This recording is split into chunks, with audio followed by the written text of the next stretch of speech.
இத்தனை குடும்பங்களுக்கும் என்னுடைய ஆழ்ந்த இரங்கலை தெரிவிச்சுக்கிறேன். எனக்கு தெரியும், என்ன சொன்னாலும் இது ஈடையாகாதுன்னு எனக்கு தெரியும்.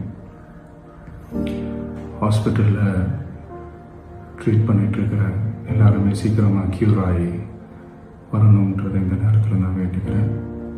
கூடிய சீக்கிரமே உங்கள் எல்லாரையும் நான் சந்திக்கிறேன். இந்த நேரத்தில் எங்களுடைய வலிகளை, எங்களுடைய நிலைமையை புரிஞ்சுக்கிட்டு எங்களுக்காக பேசின அரசியல் கட்சிகளை சார்ந்த நண்பர்கள், தலைவர்கள் அனைவருக்கும் என்னுடைய நன்றியை தெரிவிச்சுக்கிறேன். கிட்டத்தட்ட ஒரு 5 மாவட்டத்துக்கு பிரச்சாரத்துக்கு போனோம். இந்த மாதிரி எதுவுமே நடக்கல. ஆனால் கரூரில் மட்டும் ஏன் எப்படி நடக்குது?